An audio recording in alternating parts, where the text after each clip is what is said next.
Happy May 4th. Oh, God. Now, I do apologize. I think the gain's kind of fucked up a little bit. Hold on. Is that? I think that's better. I think that's a little better. Okay. Happy May 4th, everybody. It's about 30 minutes left of it where I'm at.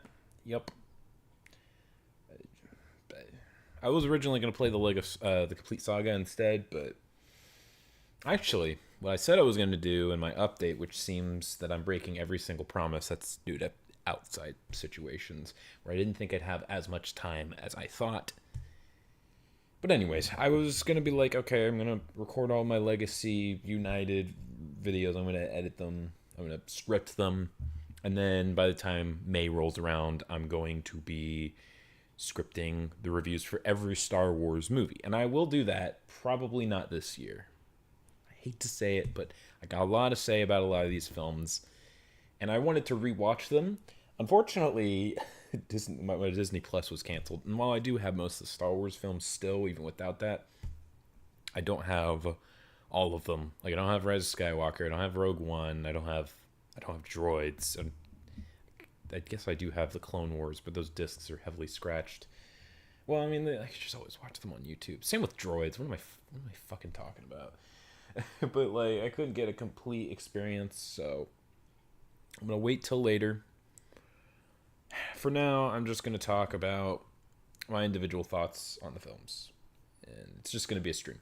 I will eventually make a proper review for every single movie, but I'm just gonna do this before I rewatch any of the films.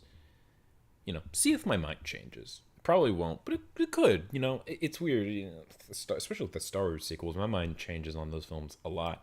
Actually, my experience, I'm always unsure of it, but I usually come to the same conclusion. Who knows? Maybe I won't. You know, like, I hate everything said. I love The Last Jedi, and nothing you say will ever take that away. And then in his Rise of Skywalker video, he didn't like The Last Jedi anymore, and he just thought the Star Wars sequel sucked. Which I can kind of see why. All I have to say is, those films are fucking weird. We'll see. But what about my thoughts right now? Well, let me just say this. I'll say this right now. I wanted to say this till the end. Even if I don't like a certain Star Wars movie, I will never, ever, ever, ever, ever say that Star Wars has been ruined. Because even if the worst piece of media comes out in the form of Star Wars, which has happened before, which we will see in a bit, that doesn't take away from the greatness of what you love about Star Wars, you know? Like, for me, there's a certain character who ruins the magic of the original, but I can always rewatch the original, and that same magic is, you know, it's still there. Like, if a piece of media in Star Wars, whether it be the prequels, whether it be the sequels, if it really bothers you that much, I mean, it's going to sound shitty. You can just ignore it. Ignore it. Pretend it doesn't exist. I'm not trying to say don't watch, you know, because people would say that because they don't like when you criticize their favorite stuff. I think you're allowed to criticize any part of the Star Wars franchise. Star Wars is near and dear to your heart. And something comes out and you don't feel like it's up to par and you want to review it, talk crap about it, either with your friends or with other people online. I think that is 100% okay. But if it's getting to the point where you genuinely don't like Star Wars anymore, I think you need to let go. And just go, you know what, that wasn't very good. Anyways, like, you can be disappointed, but, you know, like, I was disappointed with the DLC of Smash Ultimate. Does that mean I hate the game? I mean, I don't like it as much, but that's because the gameplay itself, I feel like, is a lot worse. But, like, you know, past that, it was a big disappointment, but it doesn't ruin it for me. You know, even, like, if you, like, with Beast Machines was so bad, I legitimately thought Rat Trap was not a comic relief dude, and I thought it was just some dude with a goofy accent. Until I went back and watched Beast Wars, I'm like, oh wait, this dude's funny as fuck. You know, Beast Machines is a terrible disappointment. Does that mean the Beast Wars is ruined? Not at all. I still love Beast Wars. In fact, because of how bad Beast Machines and, by an extension, Kingdom is, and maybe even Rise of the Beast to an extent, but not really in the same way. I still think it's better than both of them. I actually have more of an appreciation for the original. So I just want to say that no matter what we talk about today, Star Wars is Star Wars, and no matter what, I'll always love it. You know, I'm out of my honeymoon phase because I said, like, I think when I started this channel, I was out of Star Wars. I didn't like it anymore. And then I came back in, and I'm like, I love Star Wars again. Still do. I'm a little bit more mellow about it now. I do like Star Wars a lot, but I'm not like, ooh, Star Wars anymore. I'm like, oh yeah, Star Wars. I like Star Wars. Okay, so here's the rankings. Now I'm not going to be doing S A B C D or S A B C D E F. I'm not going to be able to do that. And the reason for that is I feel like that I don't feel like that's descriptive enough. I don't feel like I can mellow down my genuine feelings on these films in like just, oh, it's S. Oh, it's B. I've tried. I can never do it. I can't do it. Star Wars is just too special for me. So, we got absolute goats. These are my favorite parts of Star Wars. Great watches. Fantastic. Solid experience. Pretty self-explanatory. It's just good. Not good, and this is, you'll be surprised to find there isn't an okay. I don't think there's any Star Wars film that I'm just like, yeah, that was all right. I have some feeling of it. Like, I have this, but there's a difference between something that's bland and something that's fine, you know? There are fine films, you know, like a lot of the first MCU films, they're fine. They're not painful experiences. They're fine, you know? Like Five Nights at Freddy's movie, it's fine. It's not Mario movie, which is bland, and I never want to watch that again. If I watch, the Five Nights at Freddy's film, I'll be like, oh, okay, fine. There's not a Star Wars film that's just like, oh yeah, that's enjoyable, I'll put it on. I have strong feelings towards all of them. So there's no fine. Instead, not good. Let me just illustrate that. It can range from not good to terrible. It's one of the worst pieces of media ever, but it's still enjoyable. And then there's the worst piece of Star Wars ever, but I still like it, Guilty pleasure. And this one is special. I like it actually. I think I like this one more than these, but like it is so bad I can't place it up here. Just bad. I get little to no enjoyment out of it. None. Z. It's bland. It's hard to watch, and I think it's the worst thing a Star Wars movie can do. And then this is just I never want to watch this again. There's only a handful of movies that are this bad. And then haven't watched. We'll do haven't watched out of the way. This is all the films we're going to be doing, okay? So, we are going to be doing all 9 films, and then the Clone Wars, Ewoks movies I haven't watched. So, if you're thinking I was going to put them up here or up here, sorry, haven't watched them yet. So, the Clone Wars, we're going to be doing Clone Wars, we're going to be doing Rogue One, we're going to be doing Solo, we're going to be doing the Clone Wars movie, and we're going to be doing... Droids is interesting. It's technically a television show, but it was released in the way I usually watch it, in the form of DVD in like an hour and a half minute run. It's weird. It's technically a trilogy because I think there's 13 episodes, but one of the episodes was so bad, which was the part of Pirates and the Prince, they just cut it and they're like, yeah, this episode fucking sucks. Who cares? So, with that in mind, there's 4 episodes with the original, I call it The White Witch. Then there's Pirates and the Prince, that's the second arc. It's about an hour and a half. And then Treasure of the Hidden Planet, the final one. And then there's also The Great Heap, which you probably put before this one. That's its own thing. I'm not doing The Great Heap. It's like, I think like 45 minutes.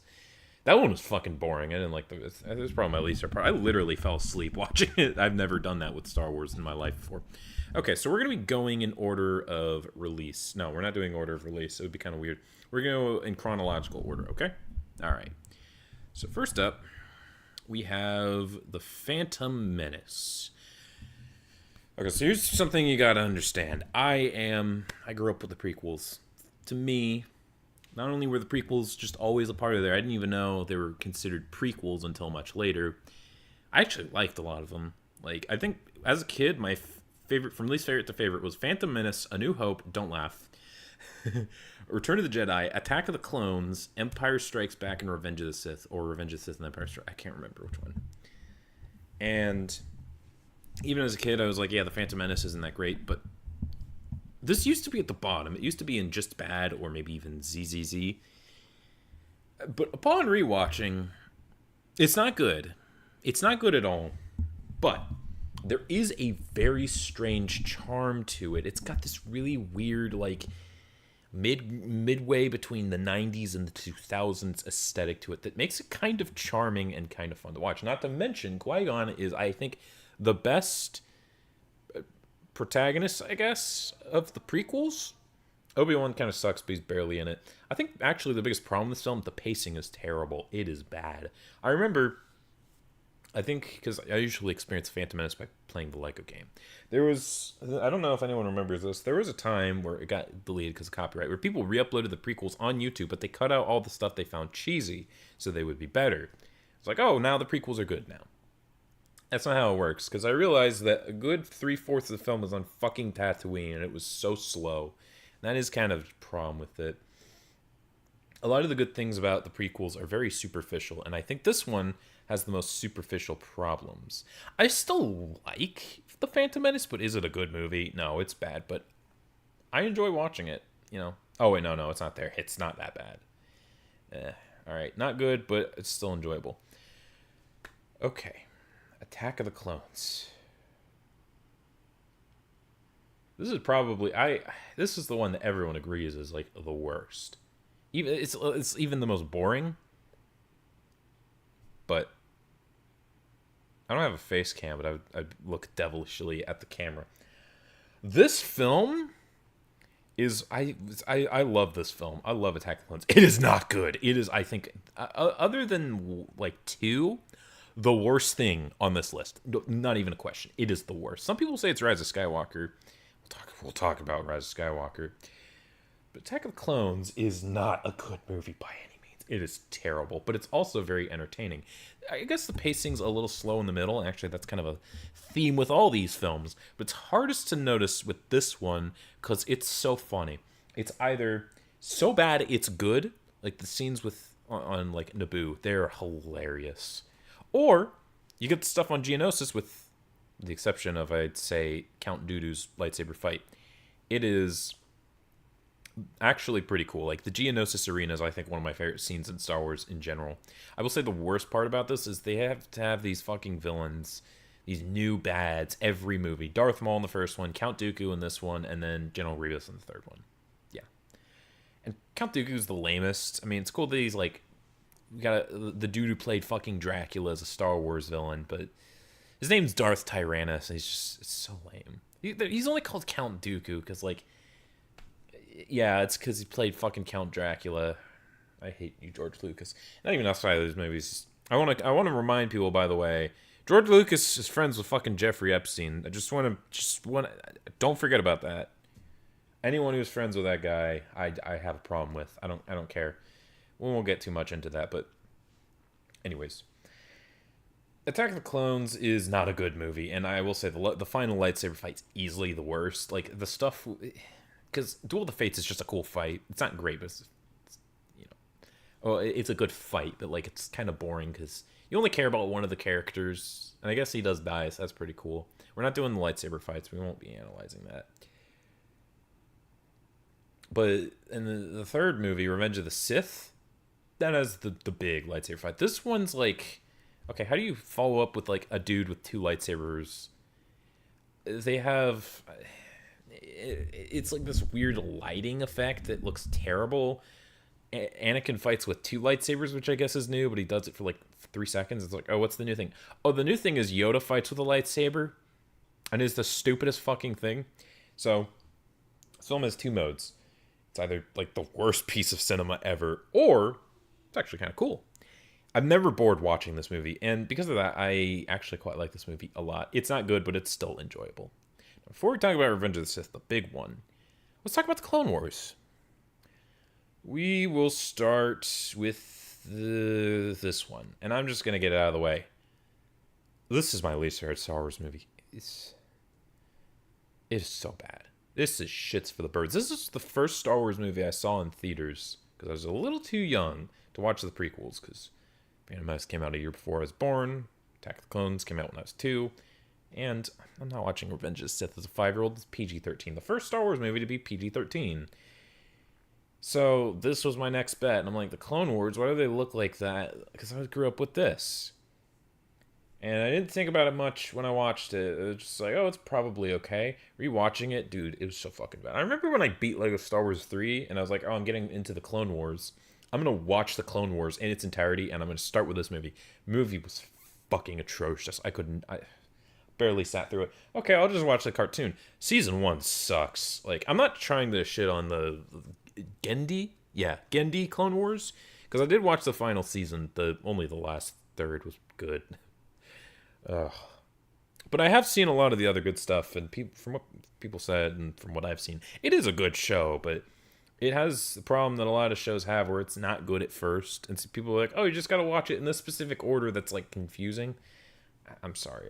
This isn't a rant on the Clone Wars cartoon, but the Clone Wars movie, bad. It is. It's like Digimon the movie, but for Star Wars. Just a bunch of these pilots they have, all these shorts strung together, and it's painful. But it doesn't have. Hold on.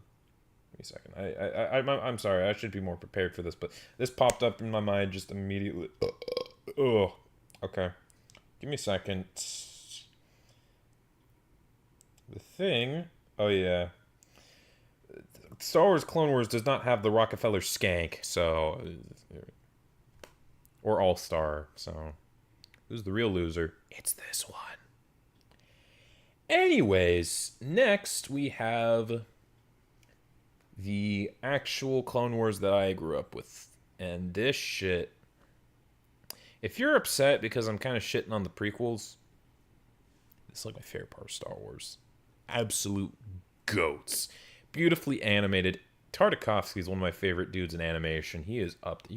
Everything he makes is fucking amazing. Dexter's Lab, I think Powerpuff Girls, Samurai Jack, obviously Primal. This dude, how does that dude do it? I don't know. Now, which one's better, Volume 1 or Volume 2? I think my favorite scene's in Volume 1, the fight with General Grievous. I think Anakin versus Asajj Ventress is the most underrated lightsaber fight in the entire trilogy, exception of maybe 1. But even then, I'd say it's like top 3. It's gorgeous. It's great. And Dirge is great too. A problem with this one, other than that, is it's just kind of scenes spliced together. I mean, it's cool action scenes and it's decently constructed, but the pacing isn't as good as this one, which feels like a complete package. I mean, it even has a bigger time span of the Clone Wars, so you get a bigger vision of that. Also, it shows Palpatine's arrest. It's more important. And also, it shows more of General Grievous. And 2003 Grievous is on the Mount Rushmore of my favorite characters ever. Lizard, Scarecrow, 2003 Grievous, Guyan. Those are my 4 favorite characters in fiction. So these are like, they're both really good. I like this one more, but they're both the absolute goats. They are just... So we talked a little bit about the Clone Wars. My least favorite part of Star Wars, and also my favorite. That is really funny. And all of this is culminating to the most epic part of Star Wars, Revenge of the Sith.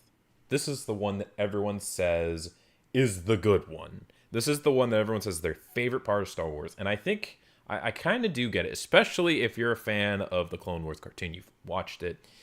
It's a decent payoff. But, and I'm sorry, I'm going to get a lot, I'm going to lose everyone. This is, of the 9 films, not the worst. I do think it's better than The Phantom Menace and Attack of the Clones. But I think it's my least favorite, and I'm going to tell you why. The problem with this film, oh no, it's not that bad, sorry. It's just bad. The problem with Revenge of the Sith, I just saw someone leave. they turned right back around there. No Revenge of the Sith on my timeline. I'll just go out and say it. This is the most overrated movie in all time. I see a lot of people get mad at me when I don't like this movie, and they're like, "Oh, this is so great." And like, I think I don't see how this film was good. But if you think it's a good movie genuinely, I think that's fine. Other people will tell you you're objectively wrong. You're allowed to like it. But no, I'm not one of those people. I think it's fine. But you have to have a good argument as to why. I haven't seen a good argument on why this movie is good. They're like, oh, it's fun. I like it the most. Fantastic. I think that's valid, but it's not... You can't get mad at me for not liking this movie. Okay, so what's the issues with Revenge of the Sith? This is the one where I feel like I have to explain myself quite a bit. This film, on all fronts, is awful. Okay, that's unfair. The music, I think it's the best music of all the movies. It's got, I think, my favorite soundtrack. And that's important. Everything else? So first off, This movie, I think, has the worst cinematography of all the films. At least The Phantom Menace. It does have a lot of CGI, and it's the most aged CGI, but not by much. But it does have a lot of practicality with it. So it at least looks okay. And it's distinct. I would even say Attack of the Clones looks a little distinct. Sure, there's a lot of CGI shit everywhere, but, like, there's still some shots that look good. This movie is almost entirely on a green screen. If it reeks of laziness. And the visuals, it's just so dated. There's nothing. Okay, there's a couple of good scenes. The best scene is easily before Palpatine's arrest, where Anakin's no dialogue. Anakin's like in the Jedi Council room, and he looks across. He sees Padme. They make eye contact, even though they don't actually see each other. You see the pain in his eye because he has to make a decision. Palpatine has messed and fucked with this man so much that there's a side of him, a dark side, if you will, that this is the only dude who can save his wife. And it's tough because he knows that this dude is genuinely evil, but there's like this sense of uncertainty. Can he do the right thing? All of it without a lick of dialogue. It's one of the best scenes in Star Wars. That is like, I think that and the music are the best parts of the movie. But it's just one scene. Otherwise, the cinematography is bland. It looks bad because of how reliant it is on green screen. It's distracting. It's such a loud, thoughtless film outside of a couple sprinkles of brilliance. Another issue, the pacing. It's a tonal catastrophe. The tone is all over the place, and the pacing is even worse. The first section of the film, rescuing Palpatine, it's fine. It's fast-paced, it's energetic, it's a little weird. It's a little confusing, and there's like different sections of it that's like, oh, R2-D2's doing slapstick humor, Obi-Wan and Anakin are joking, and then all of a sudden, chink, Count Dooku's head's cut off. A little weird, and then they just get right back to it. It's a little confusing. It's not good when it comes to the tone. Just that scene. And it's also super fast-paced, with the exception of, cutting a set up. But you know what? They have to take it slow. That's his first step towards the dark side. I get it. And then after that, the movie screeches to a halt. All of the humor is gone. And then there's, like, these really stupid scenes with Yoda and Kashyyyk and General Grievous fight. It's still really slow. And then Anakin turns to the dark side, and it's, a serious tone. It's back to a decent pace. It's a tonal and pacing catastrophe. It's one of the worst. I think it's the worst of the three. The dialogue's also at its worst. Like, some people are like, oh, the acting's fine. I wouldn't say it's good. Palpatine's entertaining, but I wouldn't say the acting's a little hammy. You know what? I'll say it's good. Yeah, I'll say it's good. Hayden Christensen, visually, he's doing a good job. When it comes to the actual lines, he does not do a good job. Not at all. I'd say it's on par with this. I'd say even worse in some areas. Obi-Wan's a confusing character. I didn't even mention that. He has no character in this one. In this one, he's just an ass. He's just boring. And then in this film, he's like goofy as hell. Like out of character, goofy as hell. It's really weird if you watch the other films, which it is entertaining, but if he was like that throughout the entire film, I think it'd be fine. If he was like that throughout the entire trilogy, I would love Obi-Wan as much as everyone else. And then, he's back to being like how you'd expect with Obi-Wan when things turn to shit. Yeah, I mean, consistency, the prequels are just all over the place. And I will say, the worst character in all of Star Wars is Prequels Yoda. Prequels Yoda is, oh my god, he looks like an asshole. He acts like an asshole. I think the worst, my least favorite scene, all of Star Wars, has a really good scene, but also is my least favorite scene.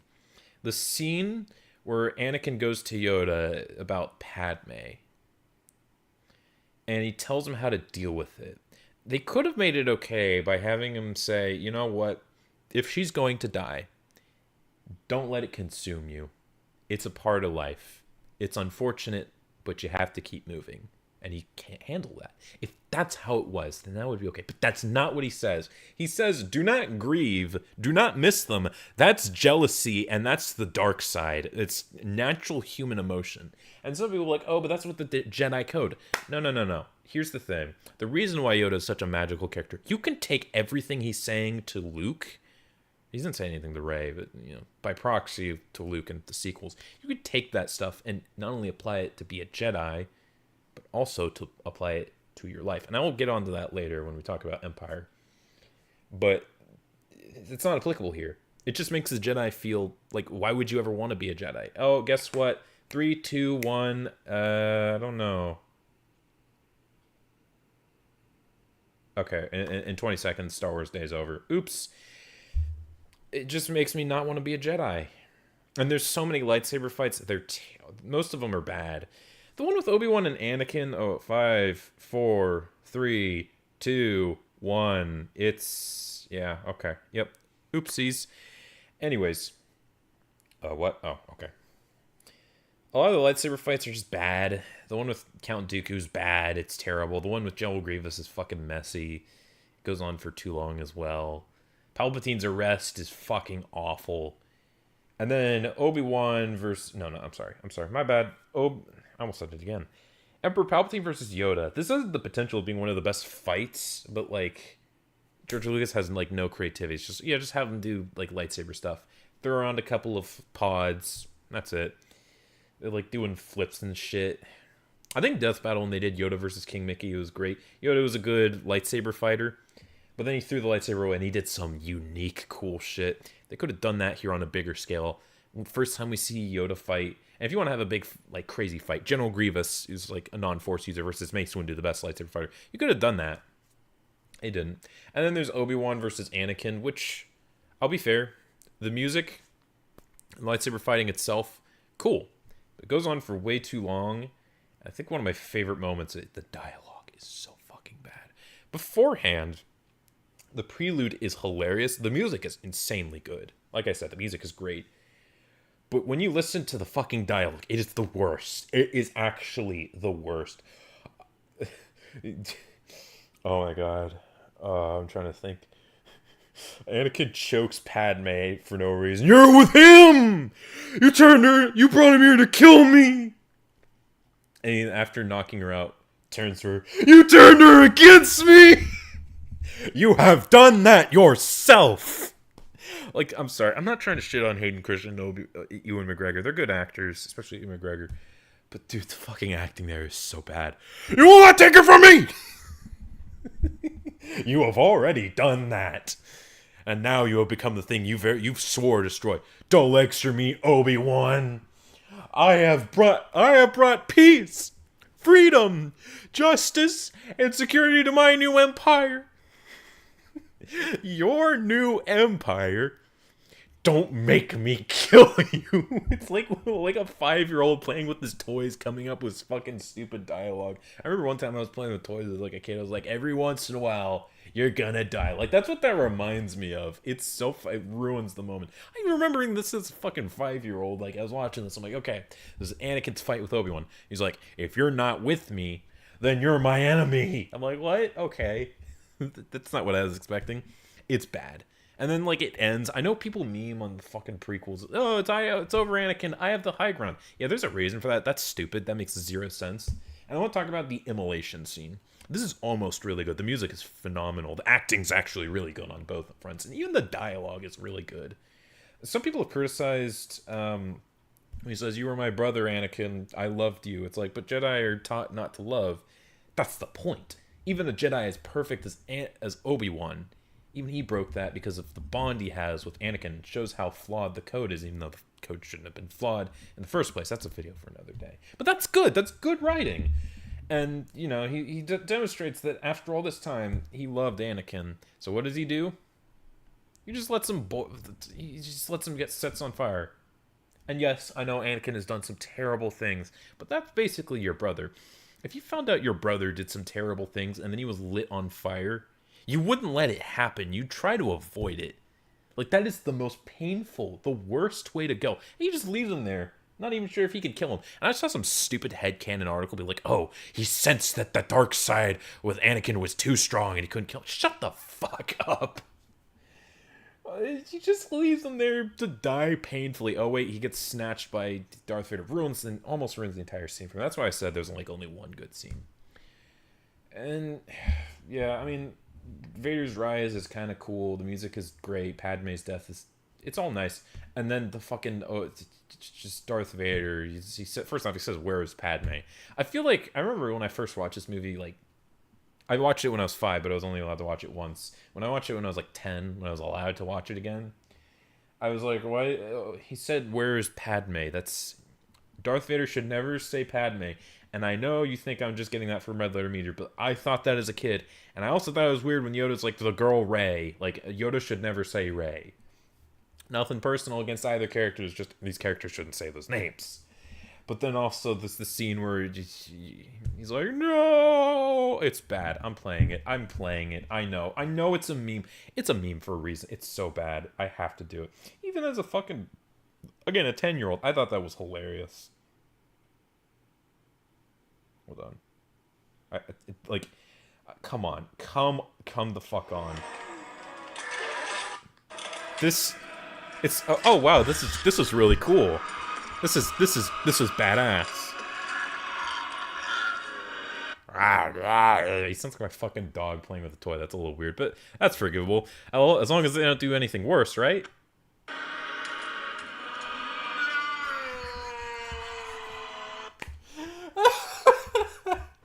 See, I'm sorry. It's a nice ending, but Revenge of the Sith is too flawed of a film, and I get very little enjoyment factor out of it.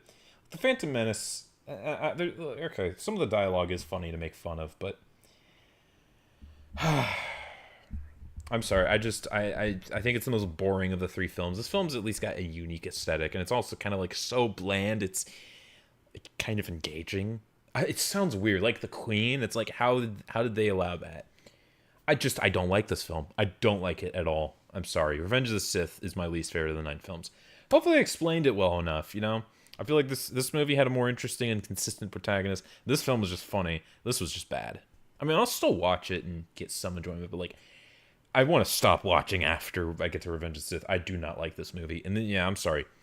The prequels, they're hated for a reason. As someone who grew up with the prequels and, again, liked them more than the original trilogy as a kid, sorry. Nostalgia can't save, like, the worst movies ever made. Okay. So now, that was a lot. Revenge of the Sith, my fucking spicy ass take.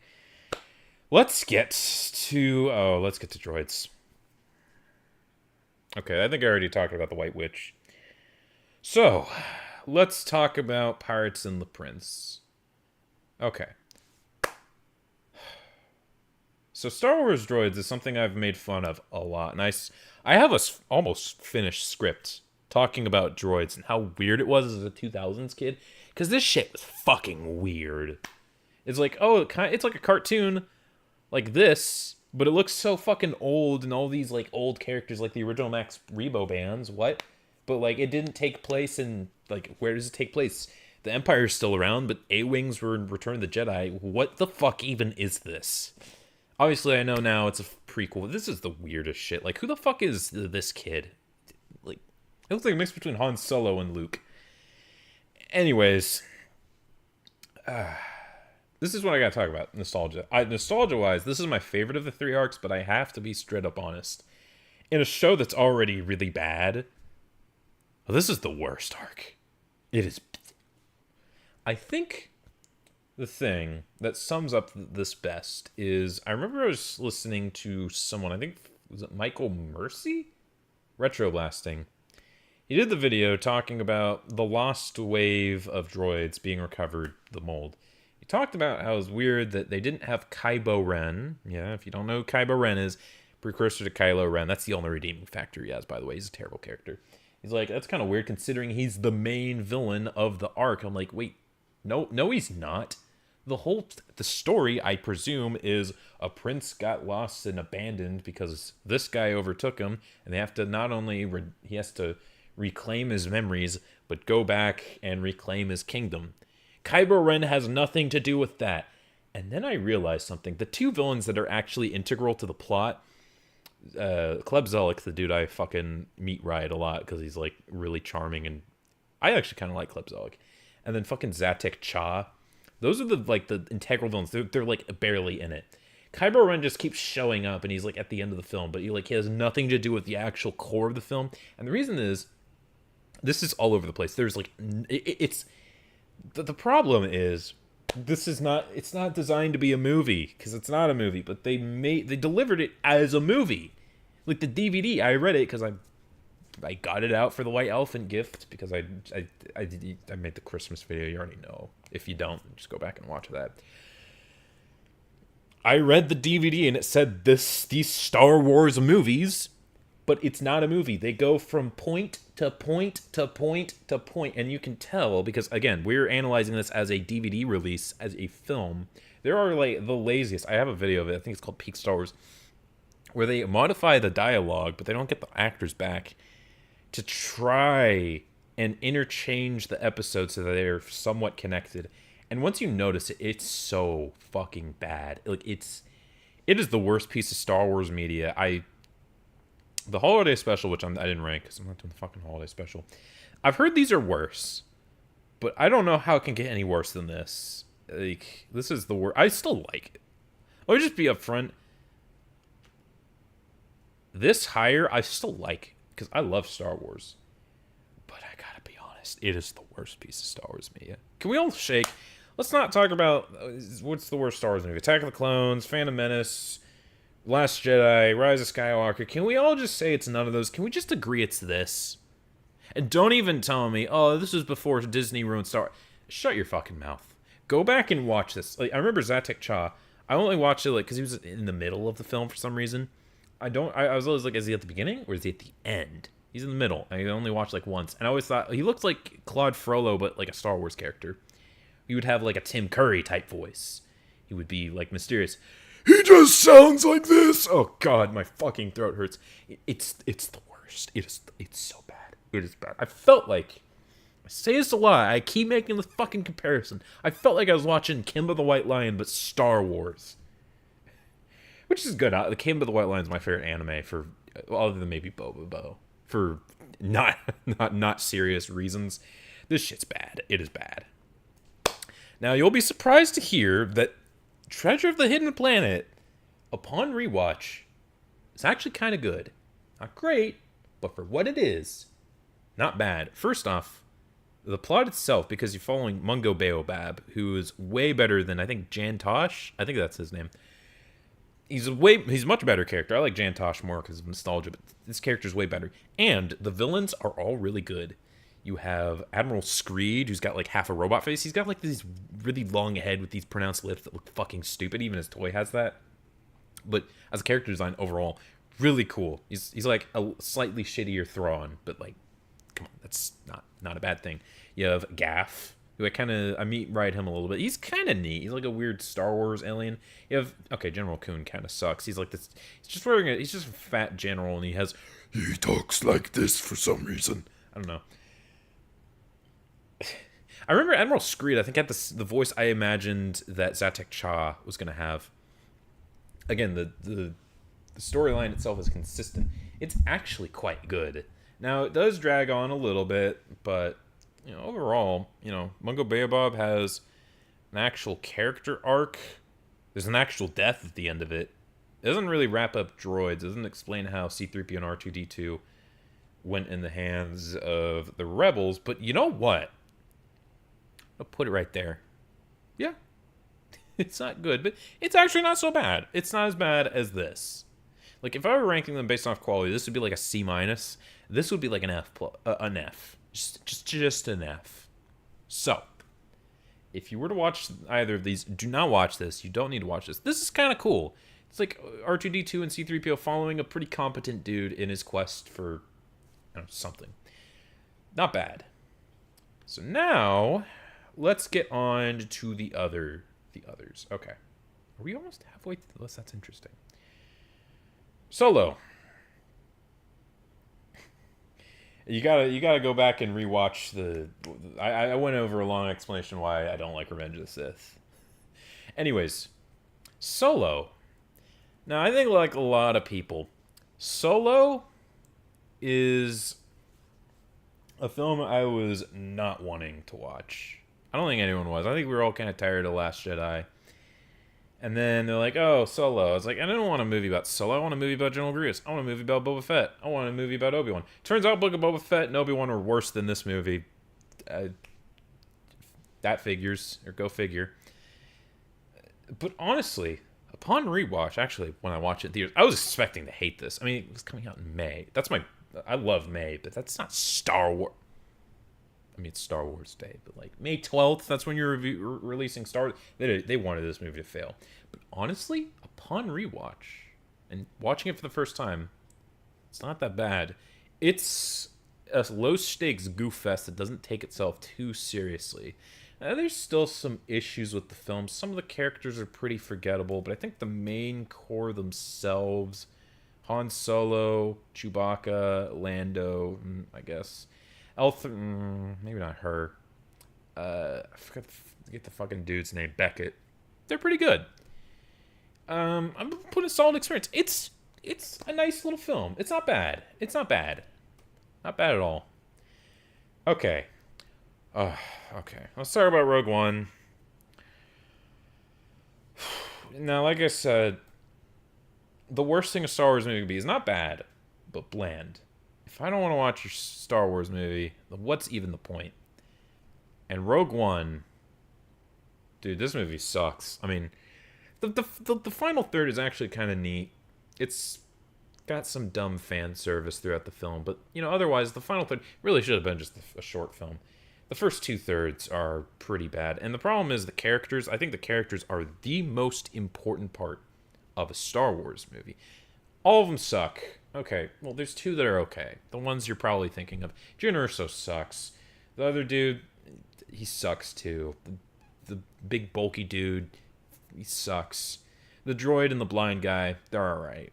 Other than that, I mean, it looks good. I'll give it that. It looks good. The cinematography is fantastic, but kind of offset by those creepy ass faces. Anyways, let's move on to that because we're moving on to A New Hope, which I think as a film is probably the best. But it's not one that connects with me. That's because the characters, they're great, but they're not. The Empire really put Star Wars from a great film to a great experience. So I was going to originally put it here, but I actually rewatched this for Star Wars Day, and the movie is really fucking good. It is great. I can watch this movie an endless amount of times and be like, that's one of the greatest fucking movies I've ever watched. I'm putting it in the GOATs. Yeah, this movie is fucking rad. Okay, Empire Strikes Back. This is going to be kind of a hard movie to talk about. Can I gather all my thoughts? Obviously, it's also going in the fucking good. Like, I think we can all agree, even if you're like a hardcore prequel fan, this is the best Star Wars movie. Like, that's not even up for debate. Sure, the pacing isn't quite as perfect as the first one, but the character stuff on another level. It's so good. I think my favorite stuff, obviously Darth Vader. Darth Vader went from a cool looking character to one of the best characters ever. I mean, he's such an intimidating, imposing villain. Of course, I think Luke versus Vader, both of them, I'm just going to be straight up honest, they're the best lightsaber fights in the franchise. Obviously, the bombshell at the end was great, but I think my favorite part has got to be with Yoda. Yoda teaching the Force is amazing. He has one of my favorite lines in all of fiction. See, I already ragged on Yoda for his stupid ass rant. Oh, don't miss your loved ones if they died. Grieving them's selfish. It's part of the dark side. Yeah, go fuck yourself, Yoda. Totally need to hear that at the age of 16 when I lost my dad. Yep, thank you, man. In this film, he has some amazing advice. Everyone talks about do or do not. There is no try, and I get it. It's great. Luminous beings, we are not this crude matter. But the best line, my favorite one, long time have I watched him, all his life as he looked away to the future, to the horizon, and never his mind's on where he was and what he was doing. I think that's like my favorite line here. Yoda's just... The thing is, we all have humongous ambitions. These big dreams. We see where we want to go. The problem is it's easy to dream. It's easy to come up with cool things we can see ourselves at. But what is hard is being at the moment and deciding, okay, What am I doing, and how do I get there? This is something that I struggle with a lot. And this fucking line, it helps me keep in shape. It's great. And even overall past that, all the Yoda gives so much magic to the Force. I think what's great about him is he's a stupid little gremlin, but like he's like a harmless little dude. But he's like one of the greatest Jedi. He's one of the greatest Jedi, not even because he's one of the greatest fighters, but because he understands the Force. Because he is the Force. The Force is beyond the physical. It's even something looking at as simple as just telekinesis. The Force is the embodiment of pure essence of life, beyond just, again, you know, people, things. Because Yoda, again, he's just a little guy. That part doesn't matter, but his connection to the Force is what makes him such a great character. He also introduced the bounty hunters. My favorite part of Star Wars. The Mandalorian would probably... Well, I didn't watch season 3. From what I watched, it was fine. I like the first 2 seasons. I love I love bounty hunters. It was really cool. Boba Fett's obviously the big one. IG-88, Bosk, 4-LOM, Zuckuss. Dengar kind of sucks, but I liked him as a kid. So, for what it's worth. Also, Lego Dengar's peak. So, yeah, I mean, I'm not gonna... It's kind of hard. Yeah, I think I'm gonna do that. Yeah. Still think this is my favorite, but... Man, no, you know what? I'm gonna do that. No. Okay. So, we got one more original trilogy film. Return of the Jedi. I actually think it's kind of interesting. Return of the Jedi is kind of opposite of A New Hope. A New Hope is a perfect film when it comes to the filmmaking aspect, especially like the pacing, the structure. All that's great, but the character stuff is not weak, but a little weaker. You got Han Solo, who's a great character, but otherwise they're good characters, but not great. Now, Return of the Jedi is the opposite. The character stuff is phenomenal. But the pacing's a little weird. Obviously, like, the middle is a little slow. It's a little odd. Tonally, it doesn't really fit. And that's unfortunate. But I will say, the first and third act more than make up for it. I want to talk about Jabba's palace. It is so cool. The fact that this trilogy ends with it begins with Jabba's palace. Because, we heard about Jabba a lot. We don't know what he looks like, but we've always heard about it. It's always been the core drive of Han Solo. The reason he's working for money so he can pay off his debts. He still hasn't done that in the second film, so that's kind of his main goals. And then he failed, and he was taken to Jabba himself. So now we finally get to see him, and he's one of the greatest characters ever made. But also, I think another thing that's great about Return of the Jedi and this opening is Empire Strikes Back ends on such a massive cliffhanger, and we want to see what happens to the characters next. And the order we see them is of how much they've changed. First, we see R2-D2 and C-3PO. They're the same. They're always the same. They're great. They're wonderful, but they very rarely change. We see them first, and that's what all well and good.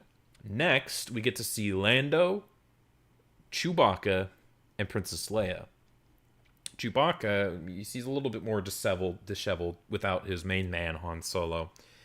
Lando's kind of sneaky. He's in disguise. He's not as suave as he was in Empire. He's a little bit more grounded like the rest of our crew. And Princess Leia, she went from one of the most, iconic princesses in fiction history. Now she's a fucking bounty hunter. That goes to show how great of a character Leia is. And that's all well and good. We get to see all that. I mean, we even see, like, Chewbacca is relatively the same. He's just a little more worseware. Then we see Lando, and then a little bit later we get to see Princess Leia. And then finally we get to see Luke as a Jedi.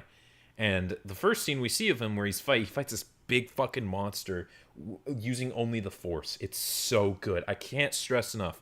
Jabba's palace. The canteen is already one of my favorite scenes because of all the cool little aliens. Jabba's palace is basically that scene, but it was an entire third and excellently done. However, I also want to talk about Luke's final trials of becoming a Jedi.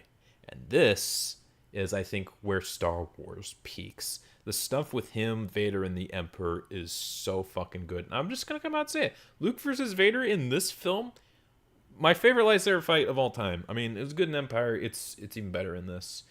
Vader's redemption with them fucking screaming. Oh, it's so good. It has its problems. Han Solo's kind of a doofus. But, like, it's not as good as these three films. It's down here. It's still a great film. I'd give it like an A minus. I think that's fair. But, as my subjective, it's my favorite. I love Return of the Jedi. I love Return of the Jedi. It's my favorite, and I don't know if that's ever going to change. I fucking love this movie. It means so much to me. But Empire is pretty great too, and obviously the Clone Wars is cool. So there you go. Star Wars. Overall, pretty good. Oh, I mean, you got some bad here. But overall, Star Wars, not too bad. Look at how much goats are here. We gotta talk about the sequels now, don't we? Okay. So I'll just be straight up honest. My problem with the sequels isn't even that they're the worst part of Star Wars. They're not. I'm just going to be straight up honest. I'm just going to say it out front. They're not. But man, did they make it really hard being a Star Wars fan. I'm not trying to defend Collider because they're a bunch of fucking hacks. People make fun of when they say, you know how hard it has been being a Star Wars fan. He's not wrong. I mean, he's still a dipshit, but he's not wrong, dude. Like, okay, I'll be honest. The Force Awakens released, and I think there was Star Wars Day. Hayden Christensen was worried about coming on stage. Everyone applauded to him. That was a great time of being a Star Wars fan, but then people started turning on The Force Awakens. Then The Last Jedi came out, and The Rise of Skywalker came out. Yikes, that was rough. Dude, that was fucking rough. If you didn't hate Star Wars because the new movies, like, you felt were betrayed, you didn't like Star Wars because the magic of the community was basically gone. It was all just about, complaining. God damn. These movies aren't even perfect anyways. I'd rather just they didn't exist at all. I'll be honest. I said it before and I'll say it again. I'd either rather have them not exist at all, even if other people deem enjoyment out of them, or I'd rather that they were films that I hated but everyone else unanimously loved. I'll kind of like that one. Okay, I'm not going to get into that. Let's not talk about Star Wars sequels for what they were, what they aren't. Let's talk about them for what they are. How are they? Now, my mind, the sequels are kind of weird. They're kind of like Pokemon X, where, like, when I don't experience it for a while, my mind's kind of muddled of the experience. But then when I go back, every single time I go back and watch, I'm like, oh yeah, this is good. It's weird.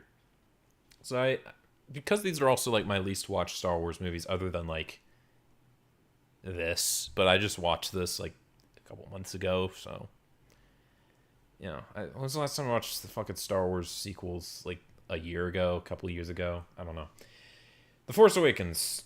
Now, The Force Awakens is one of my favorite movie experiences. I think it was the last movie I saw with my dad. I got to see it a lot of times at Star Cinema Grill, which is fucking rad. You get to order food and watch movies. It was back when like Disney movies were actually kind of good, and now they're just all terrible. And The Force Awakens, The Force Awakens is, I feel like its greatness is a little artificial. It's still a very fun film. But I feel like a lot of the enjoyment that I get out of this film is the fact that it's another Star Wars movie on the big screen. And it's not one of these.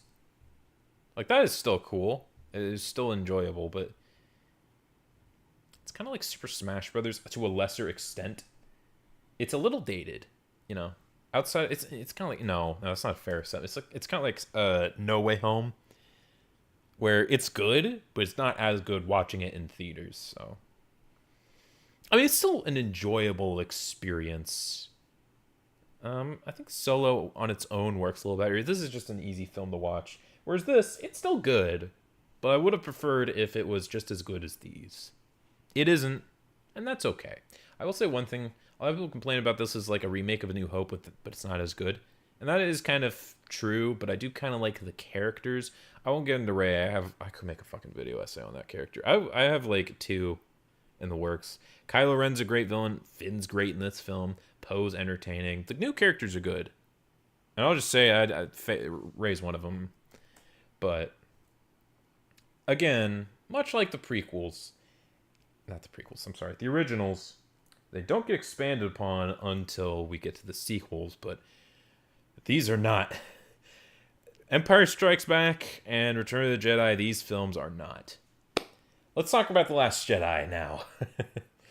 This is probably the most divisive film in the franchise, and I'm just going to say it. I think I came to a perfect description of The Last Jedi I think we can all shake on. The Last Jedi is like Ang Lee's Hulk. It is. It really is. Because what are people's thoughts about Ang Lee's Hulk? Some people say it's a terrible film. One of the worst Marvel movies ever. It was so bad they had to remake it as The Incredible Hulk. They had to reboot it. It wasn't even good then, but still miles better than the original. It's terrible. And what other people say? It's a masterpiece. One of the best Marvel movies ever. For both of these films, I kind of fall towards the latter, but not fully. The reason I compare it with Ang Lee's Hulk is, much like Ang Lee's Hulk, I like the concept of the film a lot. And I do think it's decently executed. But I'd say a good 75% of it is executed. The other 25%, it's pretty bad. It's pretty bad. First, let's talk about the worst part of the movie. I think you all know what I'm going to talk about. Canto Bight. I don't even hate the scene where, they arrive there. I think the scene where, Finn realizes that even in a beautiful place like this, which honestly, I feel like in a film so visually amazing as The Last Jedi, that it looks really weird and off and distracting, but maybe that's kind of the point. I don't know. I'm not a filmmaker. I don't really know that. I didn't go to film school. I'm not smart enough for that. It kind of realizes, oh, the only reason these people are the way they are is because of fucking war. I know some people complained, oh, Rose cunt fuss to him. Yeah, that's right. Yeah. The female term for mansplaining is cunt fussing. That's right. She kind of cunt fusses to him a little bit. I won't get into that, but I think that part is fine. But when they get arrested and DJ Spit comes out, I like DJ Spit, but once they escape, it's fucking stupid. BB-8 shoots a bunch of coins at a dude, and then he knocks him out with the softest looking pairs of boots. It's so dumb. And then the horse race scene. The music is terrible. The visual effects look atrocious. It's fucking stupid. It could have been cut. I think even the Lego game cut it. Thank God. I don't like the Skywalker saga, but that was wise for them to cut that. That shit sucked. A lot of the other stuff isn't quite so bad. Obviously, there's the fucking Rose scene at the end of the movie. We all know it. That one's bad. I get what he's trying to say, but it's you missed the mark there, Rian Johnson, or as I like calling him, Rising Johnson.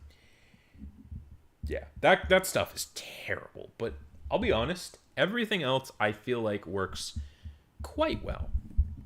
So first I want to talk about the concept of failure. Now, granted, it's a bit... Problem is, this film kind of already touches up on that, but I think this film does it in a way that fleshes it out a little bit better.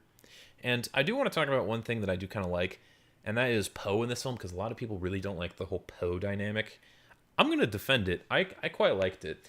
And the reason for that is I think of the main characters from the sequels, probably the least interesting. He's an entertaining character, but he's pretty one-dimensional. Well, until this film where he was a little bit better. And I think the whole dynamic of leaders versus heroes was really interesting. And I'm going to do something I don't think anyone's ever done. I'm going to defend Holdo as a character. Okay, I'm never going to play as her in a fucking Lego game. I'm never going to get a fucking toy of her, because the fuck would. I like Laura Dern, but come on. She's got a long-ass neck, purple hair lady. But I think in terms of her role in the film, I think it was actually kind of interesting, because she is a really good foil to Poe. You see, Poe is a hero, but he's not necessarily a leader. Problem is, they're losing their leaders. Princess Leia, Holdo. They need new leaders, and they need to make sure they understand what it is to be a leader before they can become the leader of the Resistance. So that's kind of what Poe's whole arc is here. Where Holdo comes in is she is a leader who is a horrible, horrible hero. And you could argue that the whole plan falling short and the resistance almost dying out completely was both of their fault. Obviously, Poe's plan of sneaking on to, I forget what it's called, the ship, it backfired, and they found out the plan where they're trying to escape by, the escape pods. They found out because of that, and if Poe didn't do anything, it would have been okay. However, he wouldn't have done that if Holdo wasn't such an unlikable main character. And I think what's interesting is that they never like explicitly tell the audience, "Oh, you know what? I was wrong. I've learned." They show it to you. Both characters, because they both do something very heroic in the case of Holdo, and for Poe, he learns how to be a bit of a leader. For Holdo, instead of just being a boring, stuck-up asshole, she does one of the coolest things in Star Wars. I don't care if it doesn't make sense. It's fucking cool as hell. I'm just thinking of me and my mate were like, they're just looking at the ship and they're like, fire on that cruiser! Like, in doubles when they realize my choice scarf skill swap Metacham out with my slacking. They're like, fire on that Metacham! And what happens is, she basically saves the day by preventing the escape pods from being destroyed by doing the cool crash thing. And Poe, he realizes what Luke is doing, and instead of trying to help him and risk the resistance dying, instead realizes, okay, we need to escape. That's what he's doing. Let's get out of here. I think it was a cool way of illustrating that. I think that was done pretty well. The problem with these ginormous failures is that both characters kind of learned something. Again, I don't like Holdo as a character, but as a character, I don't think she was all that bad. Okay, let's talk about the other side, the other stuff with Kylo Ren, Rey, and Luke. Now, I already talked about why I like Kylo Ren in this film. Why I fucking love Kylo Ren. Even outside of his character arc, which I think makes him like a super interesting character. The fact that he is basically just a fucking white dude, an emo white dude, who Rey chose him instead of the BBC that's like simping over her. Because he calls her out on her fatherless behavior is hilarious. And you can argue against me. You're making that up. You're headcanon. It's not. I watched the movie. You go back and watch the movie. You fucking's like, no, you keep trying to, you didn't have a father figure. So now you're trying to like have a father figure in the form of Han Solo, who's not your dad, he's mine. And now Luke Skywalker. Maybe even Snoke. I don't think he said that. The fact she's like, I love you, Ben. That shit's funny. That shit's funny as hell. But that doesn't, that does brush up on an interesting thing with Rey, and that is she's a character who respects the OGs as a passing of the torch in a way that's very interesting. She kind of views Han Solo and Luke in a parasocial type way, where they do have a sort of relationship with her, but not in the one that she wants with them. In kind of the same way we idolize Luke and Han Solo because, they're iconic as fuck characters. They're great. They're amazing characters. And she's like, oh, because I don't have, parents, I want you to be like my father figures. They're like, nope, that's not your father figures, Rey, you dumbass. I think it's kind of interesting how they do it. I don't feel like Rey's very disrespectful to Star Wars as a whole. I think that was a very unique way of going about it. I don't know if it was intentional, but it's kind of the way I interpreted it. And I kind of like how they do the thing with Kylo Ren and Rey. It's not like Luke versus Darth Vader, which was great, but I don't want to see that again.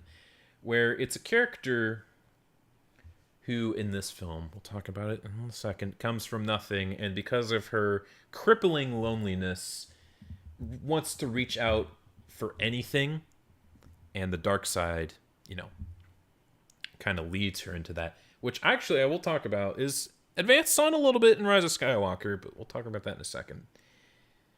So she's like a light side character who goes to the dark side and Kylo Ren is a dark side character who's struggling to maintain that dark side. I know Cosmonaut, whatever the fuck his name is, said that Rey is a character who will never turn dark on her own. Don't listen to Cosmonaut. He's a fucking idiot. Listen to me. I've watched this movie like 50 times because this is the only movie I had in college. The only Star Wars movie I had in college. Poor fucking kid, right? I thought that whole dynamic was really interesting. And I guess I'll finish this off. Hold on. I'll say one more thing about Finn. And I'll also kind of defend Rose. Not as a character. I fucking hate Rose. If I was doing a character tier list, I'd put her in E tier. I'd put her like at the bottom. I don't like Rose. However, I do kind of like how, if you pay attention, Finn's really whole incentive and motivation to do anything in the first film is Rey. Because Rey was the one person, the first person ever to treat him nicely. And it's kind of the opposite. You know, Rey feels the same way towards Finn.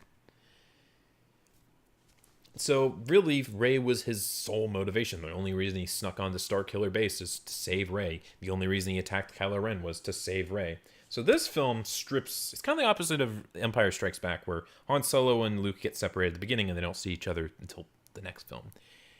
In this film, it's the opposite. They're separated throughout the entire film, not because of, you know, dangerous stuff, it's just the paths they've been on.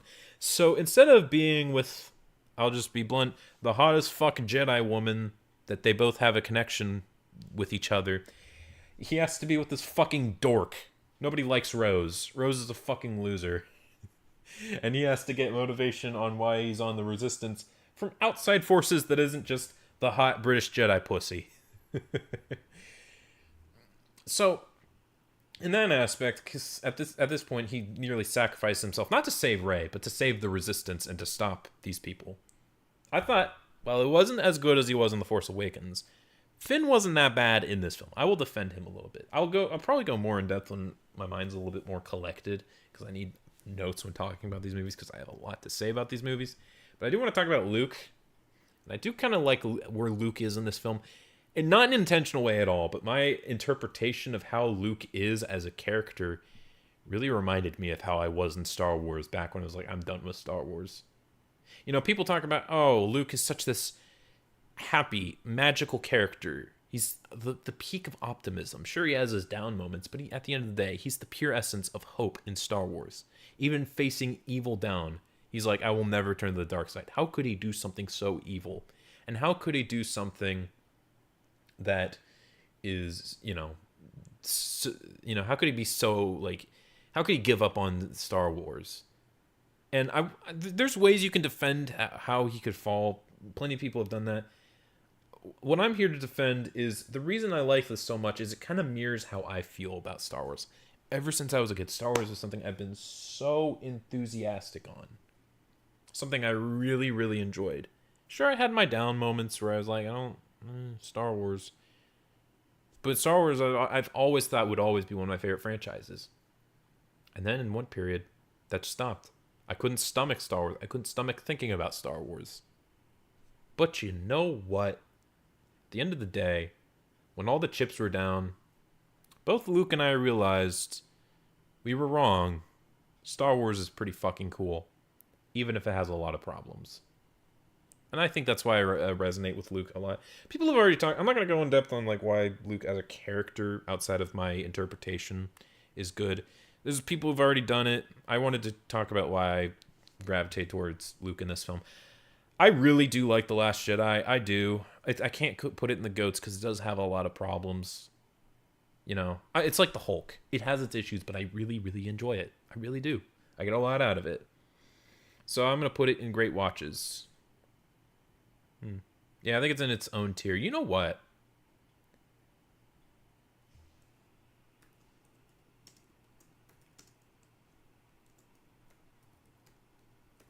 There you go. You know what? This will look confusing, but this isn't just an image. You're watching the video. You're hearing me explain it. So, now it's time to talk about Rise of Skywalker. Okay. All right. Oh, boy. What a way to end Star Wars, and I don't mean that in a good way. I'll be straight up front. This is not a good movie. It is bad. I think it is the closest we've ever gotten to a movie that's as bad as the prequels. Is it as bad as the prequels? No, it's not. Because it does, as a film, work on some levels. The acting is really good. The visuals are still... Cinematography is good. The pacing, it's not good. It's way too... I'd rather have a movie that's too fast than too slow, which the other... Even like Attack of the Clones, which I think pacing-wise was the best, which is kind of sad. It's not a great film, and the story itself is fucking... It's dumb. I'm not going to go into it because everyone's talked about how bad the fucking story is. Yeah. It's not a good movie. But I still don't hate it. And every single time I watch it, and I think watching this after The Last Jedi, it feels so polarizingly different to the point where it's an absolute detriment to the film. But is this my least favorite Star Wars movie? No, it's not really. Oh, but you know the issue is, dude, my brain's fucking fried from talking about this movie, this movie, and this movie. Okay. So, okay. I'll try to explain why, despite not being great, Rise of Skywalker, I'm just going to rank it. I'll be straight up front. I'm going to put it right here. You know what the sad fucking part is? Outside of this, after Return of the Jedi, of all of the finales for the trilogies, the best one was in Star Wars Droids. Wow, that is astonishingly embarrassing. Oh, man. Oh, Star Wars. What are you doing to me? So, yeah, Rise of Skywalker, it's not great. But I will talk about what I do like in it. Because not enough people talk about the good stuff in it. Because I do think a lot of people say that it's an irredeemable movie. Is it bad? Yeah, it's very bad. But is it irredeemable? I don't think it's quite that level. I do think there's some good things about it. First off, I will say I do kind of like the first chunk of the film. Where it's just the 6 characters, yeah, it's the main 3, Chewbacca, C-3PO, and then should have been R2-D2, it's BB-8, I get why. And they're just going on a little scavenger hunt, a little quest. And they're arguing, they're treating each other like real people. I thought it was kind of neat. And I will say, there was a lot of subtle writing in this film, particularly with Finn. Finn is a character that gets a lot of shit in this film, and I'll be straight up honest, I do think that a lot of it is deserved. Because I will say, one problem with Finn in this film, they treat it like, you know, the whole point, he was supposed to be the protagonist, the second protagonist, alongside Rey.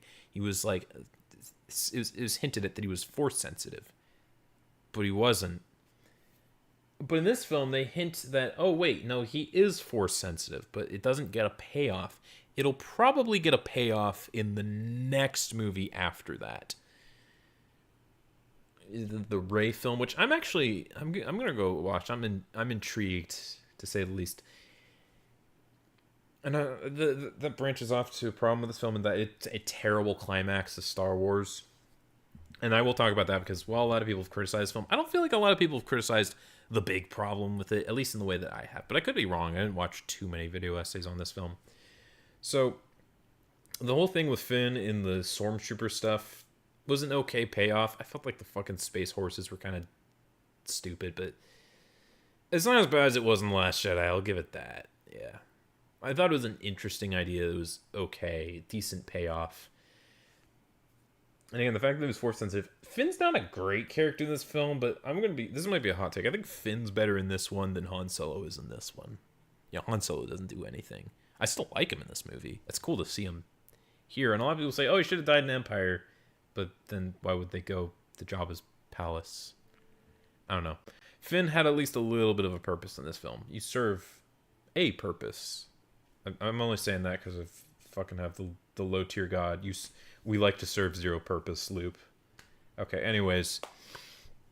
Rey and Kylo Ren, again, I feel like they built upon this. Even if everything else was abandoned, they did kind of build upon their dynamic in this film to be like a Force triad, or a triad in the Force, which is not what I was expecting, and definitely not where they were going. Or at least maybe they were, but like not with Kylo Ren and Rey. But hey, it's kind of a neat idea. I'm not against it. I do kind of like. Well, actually, there's something I do want to talk about with Rey, and it's her character design. Because I do really like her in The Last Jedi, where she's wearing the gray clothing, her hair is down. Visually, it's portraying the like her struggle maintaining light. And this, it's all back. Her hair is all back up. She's wearing pure white. She looks like straight up a Jedi, but like this is the film that pushes her turmoil the most, which is a little weird. But outside of that inconsistency, I think they built upon her and made her a little bit better in this film. I will say one of my favorite scenes in the film, and I think this is when I said that Asajj Ventress versus Anakin, this was like one of the most underrated lightsaber fights. This the one between Rey and Kylo Ren is also another really good one. I like how this is kind of an equivalent to Luke when he snaps and fights Vader, but throughout the entire fight, and it doesn't work. Like Kylo Ren's actually kicking her ass, kind of showing the fact that yeah, he did lose that one fight due to a lot of factors. Now that he doesn't have that problem and she's trained, yeah, she just gets her ass demolished. But not only do I think there's a lot of emotion in this fight, and I also think it's a really cool location, like the destroyed remains of a Death Star in the middle of an ocean. That's cool. I love how it ends. I think Princess Leia's death is handled really, really well. I love the shot where she dies and R2-D2's just in the corner. You realize R2-D2 was there when she was born, and now he's there when she died as an old woman. Fuck. And I do love how this film doesn't, or this fight, it doesn't really end with a winner. Rey didn't win. Kylo Ren certainly didn't win. They both lost. Like morally, they lost. And I think that makes this such a cool fight where like it's this big explosive fight between these characters who are super complicated, and it results with this messy climax. I actually really like that lightsaber fight. I will defend that lightsaber fight. And I think the whole teleporting stuff is a really interesting way of going about a new direction with the Force. The Force healing, I can give it a take, or I could take it or leave it. I don't really care about that. The Force Triad stuff was kind of cool, and a unique way to connect the two, because it's always been like, oh, I know you're here, Obi-Wan or Luke, because I can sense you. Now it's, well, I can teleport to where you are. That's kind of cool, and it happens out of nowhere. It's an interesting idea. I kind of like it, and they do a lot with it. Obviously, they also have the fight in the Kylo Ren's quarters, and there's like cool visuals with like the red salt bleeding or whatever it was. Yeah, that kind of stuff was pretty fun. I'm sorry if I'm having a hard time talking. I really should have put down some notes for this film. Okay, I do want to talk about Rey's fall to the dark side, and I do kind of want to. I want to talk about Palpatine returning. Yeah, that's the big one. I don't hate the idea. And a lot of people will be like, oh, it ruins Anakin's sacrifice. No, it didn't. The whole reason it was so great was because Darth Vader made the right choice, and in death saved the last of his family. He basically gave everything up and basically killed Padme, even if it was an accident. Now he saved Luke. And yes, he did kill the Emperor, which was great. It wasn't because he fulfilled the prophecy. The prophecy's fucking stupid. The reason it was so good was Palpatine was his manipulator. He broke the chains and ended the cycle. Even if it wasn't permanent, that's still effect. It's still, even if I keep this in mind, that's still great. And I will say, on a concept, I don't actually hate the idea of Rey being a Palpatine. I know a lot of people say, oh, that's a very Redditing thing. And yeah, you know what? I'm not going to lie. I'm not saying this as someone who's trying to defend the sequels, because the first couple of times I watched this, I'm like, yeah, this is fucking stupid. But upon a couple of rewatches, I'm like, you know what? I kind of sort of understand what they're doing. Yes, Rey coming from nothing was pretty cool. But number one, Finn doesn't come from anywhere and he still has the Force. So it's not entirely lost. And number two, I kind of like Rey in the same way that I like Jean Grey. Hey, rhymes. They're both pretty powerful characters, maybe to a fault a little bit. You know, people don't really like Jean Grey either, but I really like them because despite all of their past turmoils, and despite how powerful they are, they're super nice, super enjoyable characters to be around, super compassionate, and I think that makes them entertaining. The difference between Rey and the Phoenix or Jean Grey or whatever is that Rey does have her moments where she does make mistakes, like in The Last Jedi. She's adamant, I can save Kylo Ren. She doesn't. Now, granted, it does result in Kylo Ren killing Snoke. I'll be upfront. That was one of my favorite moments. I was like genuinely on the edge of my seat. Like, what the fuck's gonna happen? Is he gonna catch Kylo Ren, or are they gonna get thrown out? No, I just straight up kill Snoke. I'm like, holy fucking shit, that's so cool. Unfortunately, the payoff's like, oh no, Snoke was Emperor's puppet. Yeah, sure. I'm sure that's exactly what you had in mind there. Fucking J.J. Abrams. Good job.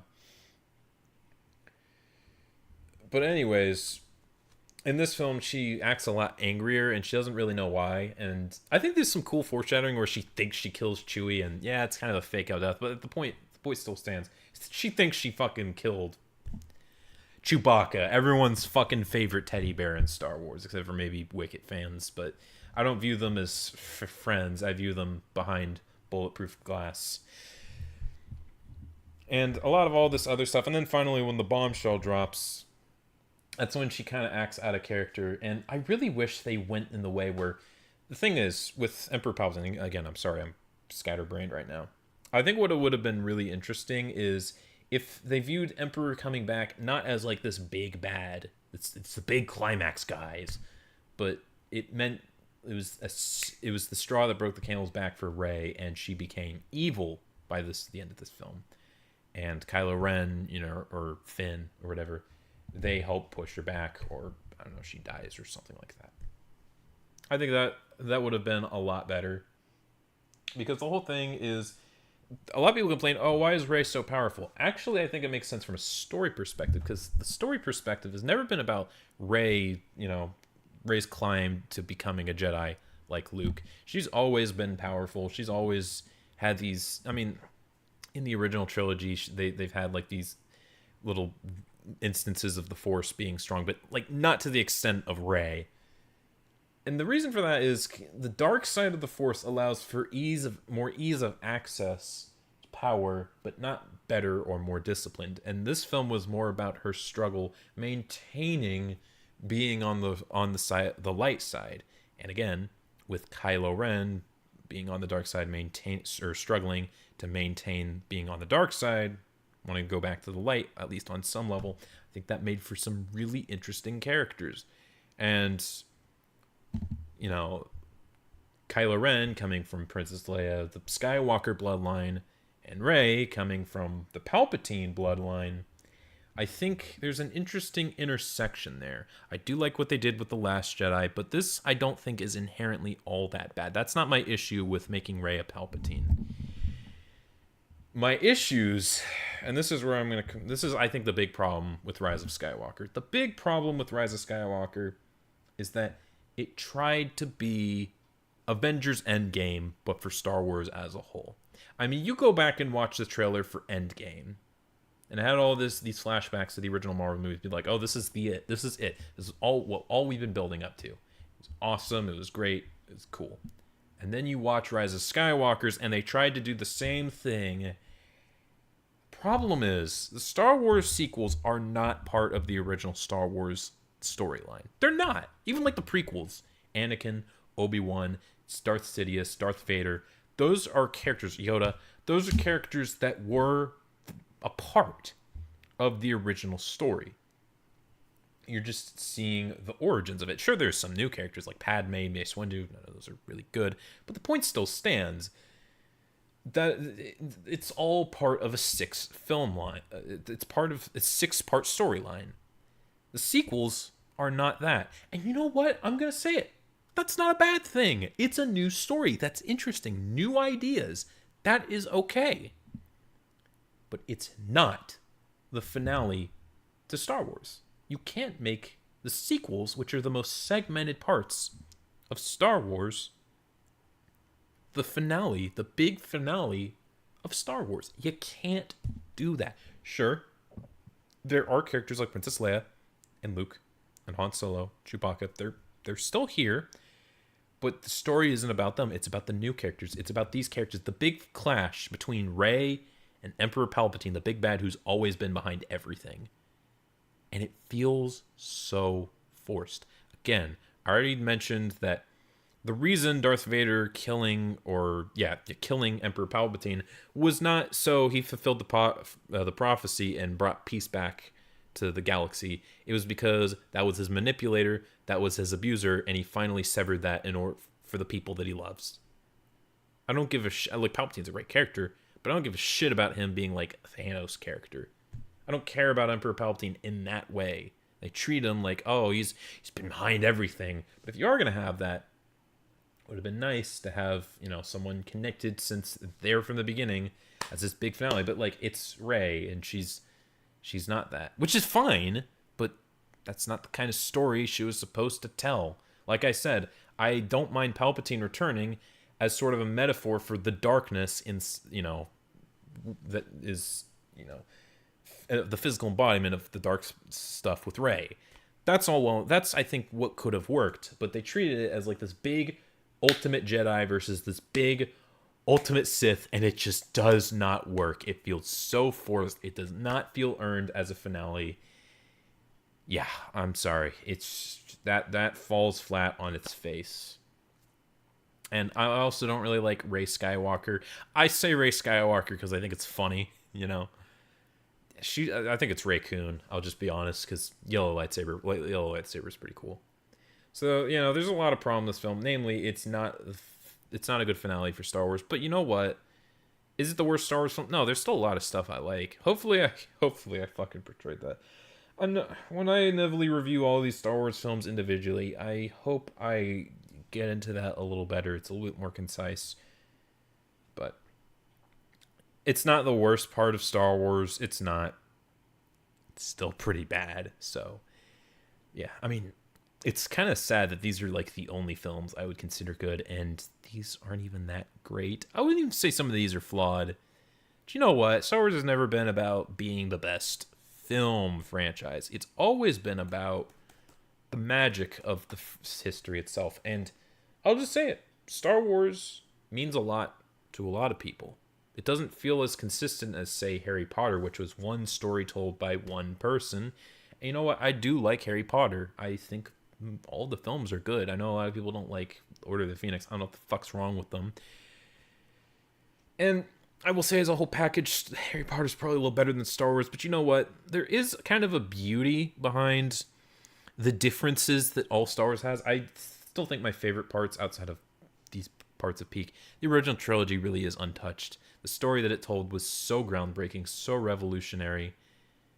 The definitive coming of age story. And, while that was encapsulated with the original, these films expanded upon it. But you know what? I may not like Revenge of the Sith, but a lot of people, they don't care about this kind of stuff for Star Wars. They care about kind of the weird, old, I don't know, kind of like, these films kind of have a mythology type feel to it, like with the Jedi stuff. That's what a lot of people love out of Star Wars. And you know what? I'll just be honest. I think that's great. Or maybe for some people, what they get out of Star Wars is the story of the new. Kind of ironic because a lot of these films are criticized for being unoriginal. But the new characters, the new direction in terms of Star Wars. And some people really hate this. Some people really hate this. This. I think it's okay. Just know at the end of the day, Star Wars is not just one thing. There's plenty of different stories. Plenty of it. But my favorite part of Star Wars is like all the weird background alien characters, the world building of that. For some people, it's the storytelling. For some people, it's the new stuff. For some people, it's clones. I forgot to mention that. I don't really get the whole clones thing. You know what? I guess that's what's so beautiful about Star Wars. It means a lot to a lot of people in many different ways. You know what? Even if that does mean that we have a fan base as divisive as the Star Wars fan base, maybe it's just part of the beauty. And maybe I was a little wrong. Maybe it is kind of good that no matter how the Star Wars sequels would have ended up, maybe it would have been divisive no matter what. And you know what? No. There you go. That's what Star Wars is